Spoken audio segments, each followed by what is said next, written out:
गांव की एक सुनहरी सुबह, जब सूरज की पहली किरणें धरती को छू रही थीं, एक अनोखी प्रेम कहानी का आरंभ हो रहा था। इस कहानी के मुख्य पात्र थे सविता, एक सुंदर और साहसी महिला, और नरेश, जो एक सांप की तरह दिखता था, लेकिन उसके दिल में एक इंसान की भावना थी। गांव में कोई नहीं जानता था कि नरेश असल में एक सांप है, जो एक जादुई शक्ति के कारण मानव रूप धारण कर चुका है। सविता की मासूमियत और खूबसूरती ने नरेश का दिल जीत लिया था। जब वे पहली बार मिले तो नरेश ने महसूस किया कि सविता उसे एक नई जिंदगी दे सकती है। गांव में सभी लोग अपनी अपनी जिंदगी में व्यस्त थे, लेकिन सविता की आंखों में एक अलग चमक थी। वह हर सुबह नदी के किनारे बैठती और सपनों में खो जाती। उसकी मासूमियत ने नरेश को खींचा और वह अक्सर उसे दूर से देखता रहा। जैसे जैसे कहानी आगे बढ़ती है, सविता और नरेश का प्यार गहराता है। लेकिन क्या गांव वाले इस प्रेम कहानी को स्वीकार करेंगे? क्या सविता और नरेश के प्यार को सामाजिक दबाव और पूर्वाग्रहों का सामना करना पड़ेगा? यह कहानी सिर्फ एक प्रेम कहानी नहीं है, बल्कि यह प्यार की ताकत और उसकी सीमाओं को चुनौती देने की कहानी है। नमस्कार दोस्तों, एक दिन एक घने जंगल के बीच एक पुराना और रहस्यमयी पेड़ खड़ा था। उस पेड़ के नीचे एक सांप का निवास था, जिसका नाम था नागेश। नागेश साधारण सांप नहीं था, उसे वर्षों से एक विशेष शक्ति प्राप्त थी। वह किसी भी समय मानव रूप धारण कर सकता था। उसकी दुनिया शांत और निराश्रय थी, लेकिन उसकी जिंदगी में कुछ ऐसा नहीं था जिसे वह खुशी कह सके। एक दिन नागेश जंगल के किनारे घूम रहा था। तभी उसकी नजर एक सुंदर महिला पर पड़ी। उसका नाम था सविता। सविता गांव की एक सामान्य महिला थी, लेकिन उसकी सरलता और मासूमियत में एक अद्भुत आकर्षण था। नागेश ने पहली बार किसी इंसान को इतने करीब से देखा था और उसके दिल में कुछ अजीब सा महसूस हुआ। नागेश पहली बार मोह का अनुभव कर रहा था।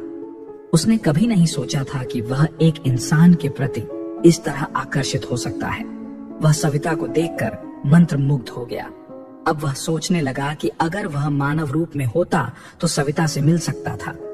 इसी ख्याल के साथ नागेश ने एक बड़ा फैसला लिया। वह आदमी का रूप धारण करेगा और सविता के जीवन में प्रवेश करेगा। नागेश अब हर दिन सविता को देखने के लिए उस जगह पर आता था, जहां वह अक्सर बैठकर नदी के किनारे के पेड़ के नीचे आराम करती थी। सविता को देखकर नागेश की इच्छा और बढ़ती जा रही थी। वह जानता था कि सांप के रूप में वह सविता के पास नहीं जा सकता, लेकिन उसकी जादुई शक्ति उसे यह अवसर दे सकती थी।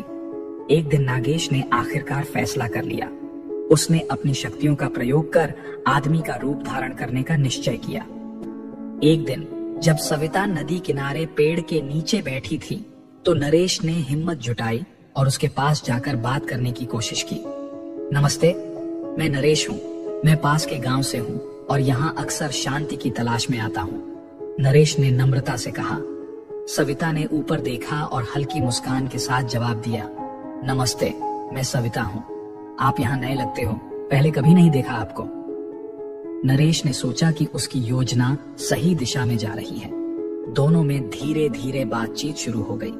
सविता एक सरल स्वभाव की महिला थी, जो किसी से भी आसानी से घुल मिल जाती थी।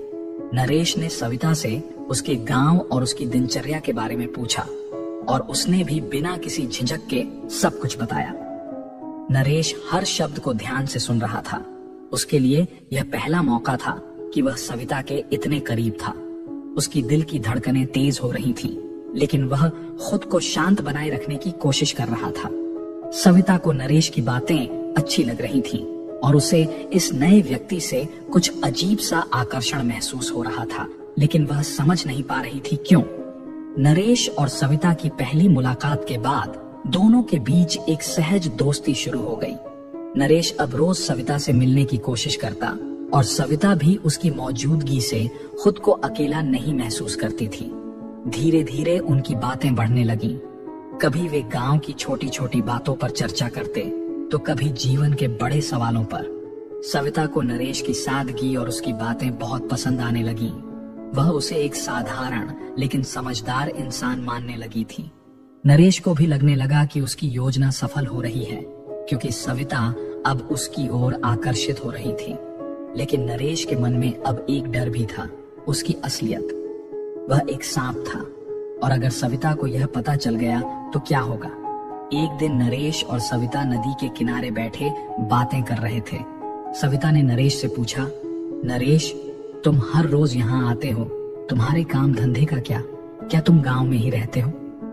नरेश ने एक पल के लिए सोचा और फिर जवाब दिया, मैं गांव में ही रहता हूँ और यहाँ का कामकाज देखकर वापस चला जाता हूँ। मुझे यहाँ आकर शांति मिलती है, इसलिए रोज यहाँ आता हूँ। सविता उसकी बातें सुनकर मुस्कुरा दी। वह समझ रही थी कि नरेश भी उसी की तरह अकेला है और अपने मन की शांति के लिए यहाँ आता है। दोनों की यह दोस्ती अब और गहरी होने लगी थी, लेकिन नरेश के दिल में एक सवाल उठने लगा, क्या वह इस दोस्ती को और आगे बढ़ा पाएगा बिना अपनी असलियत उजागर किए?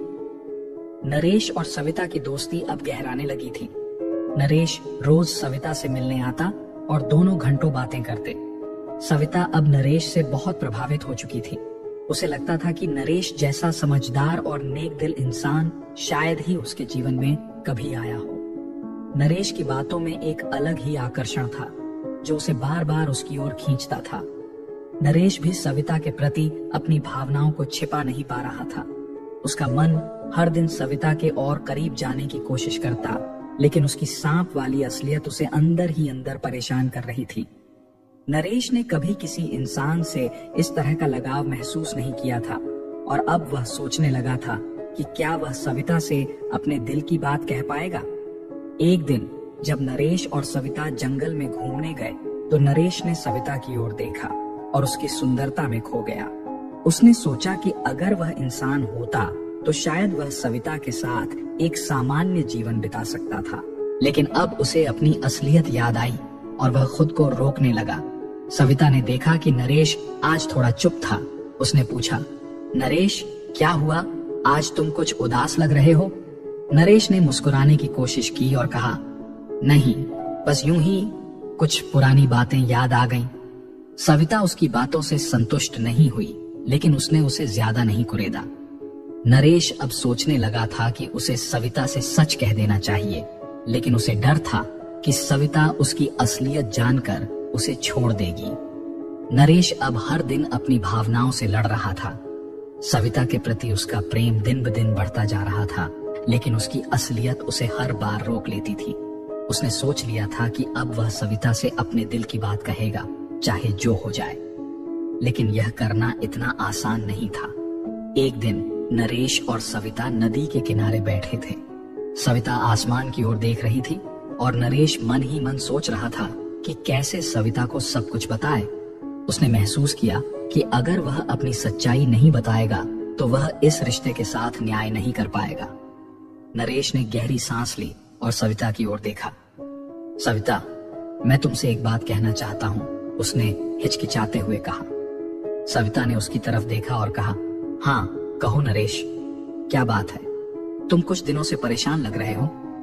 नरेश ने अपनी आंखों में हल्की सी घबराहट के साथ कहा, मैं तुम्हें बहुत पसंद करता हूँ, लेकिन मेरे बारे में एक ऐसी सच्चाई है जिसे तुम नहीं जानती। मैं तुम्हें धोखा नहीं देना चाहता, इसलिए मुझे यह बताना जरूरी लगता है। सविता चौंक गई, लेकिन उसने उसे समझाते हुए कहा, नरेश, तुम जो भी हो, मेरे लिए मायने रखता है कि तुम एक अच्छे इंसान हो। मुझे तुम्हारी सच्चाई जानने से डर नहीं लगता। नरेश के दिल में डर और बेचैनी एक साथ उमड़ने लगे। वह सोच रहा था कि अगर वह अपनी सच्चाई बताएगा तो क्या सविता उसे समझ पाएगी या हमेशा के लिए दूर हो जाएगी। नरेश के शब्दों से सविता को एहसास हो गया था कि कुछ बहुत बड़ा राज छिपा हुआ है, लेकिन उसने नरेश को भरोसा दिलाया कि वह जो भी है उसे समझेगी। नरेश ने अपने भीतर के डर को कम करने की कोशिश की और सविता की आंखों में झांकते हुए कहा, सविता, मैं वो नहीं हूं जो तुम समझती हो। मैं इंसान नहीं हूं। सविता एक पल के लिए चौंकी, लेकिन उसने तुरंत खुद को संभाला। क्या मतलब? तुम ये कैसी बातें कर रहे हो नरेश? उसने हल्के से हंसते हुए पूछा, मानो उसे नरेश की बात पर विश्वास न हो रहा हो। नरेश ने गंभीरता से कहा, मैं वास्तव में एक सांप हूँ। मैंने तुम्हारे लिए इंसान का रूप धारण किया है ताकि तुम्हारे करीब आ सकूं। मैं तुम्हें धोखा नहीं देना चाहता था, लेकिन मेरे पास और कोई रास्ता नहीं था। सविता अब पूरी